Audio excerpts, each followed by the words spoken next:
Donc bonjour à tous, c'est Aquabidule35 et aujourd'hui on se retrouve pour une nouvelle vidéo au bord de l'eau de la série Nage de l'Eure. Et j'ai choisi de vous présenter en fait un popper. Alors tout simplement ça va être le premier popper que je présente dans la série Nage de l'Eure. Et c'est le Smasher de chez Génération Leurre. Alors pourquoi ce popper? Tout simplement parce que c'est un popper qui est vraiment ultra polyvalent.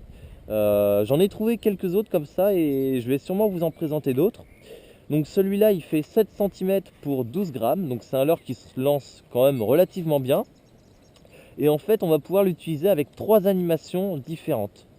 La première animation va consister à pêcher des poissons très actifs, très agressifs en surface. C'est-à-dire vous faites des tirées sèches assez amples, on va dire 50 cm environ les tirées.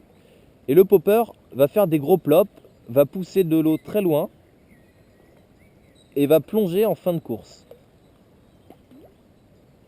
Voilà, donc je vais vous le remonter une dernière fois, enfin une deuxième fois.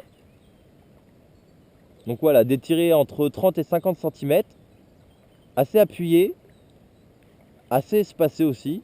Et à la fin de ces tirées, en fait, le leurre sera un petit peu sous l'eau, donc faut lui laisser le temps de remonter, sinon il décroche.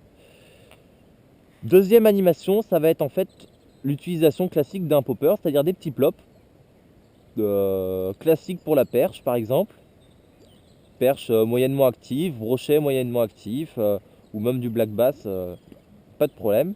Ça prend un peu de tout comme leurre. Donc là, le leurre va faire des petites bulles autour de lui. Il va pas descendre dans l'eau et ça va vous permettre de pêcher, on va dire, un petit peu plus rapidement. Bien sûr, faut pas non plus aller trop vite parce que si vous allez plus vite, on part sur la deuxième animation, enfin sur la troisième animation, pardon. Et en fait, tout simplement, c'est un petit popper qui va vous permettre de pêcher quand vous avez envie en walking the dog. Alors walking the dog, c'est l'animation, enfin c'est la nage type d'un stickbait. C'est-à-dire que le leurre va faire des zigzags. Il va partir un coup à droite, un coup à gauche, un coup à droite, un coup à gauche, etc. Et donc en fait, pour faire cette animation, il faut donner plein de petits coups de sion très rapides. Et ce popper là, il part en walking the dog. Donc c'est un walking the dog qui est quand même relativement pas très large. C'est-à-dire que dès que vous allez espacer les tirées, le leurre va repartir sur une animation type de popper en faisant des petites bulles. Mais si vous faites plein de petites tirées très sèches, très rapides, le leurre a cette animation, donc typique des stickbaits. Alors c'est sympa parce que du coup ça vous fait un leurre qui est polyvalent. Et c'est un gros avantage. C'est-à-dire qu'au lieu de changer de leurre, vous changez d'animation et vous tapez des poissons différents. Alors j'ai aucune idée si à la base ça a été prévu par le constructeur. Mais c'est un petit truc que j'ai trouvé. Et honnêtement, je trouve ça vraiment sympa. On le retrouve chez certains stickbaits. Mais sur celui-là, c'est vraiment très très marqué.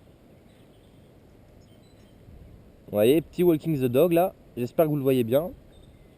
C'est vraiment sympa. Voilà. Donc je vais vous montrer ces 3 animations au ralenti avec la GoPro de manière à ce que vous puissiez bien voir ce qui se passe pendant la nage du leurre. Et ça sera la fin de la vidéo. Allez, c'est parti.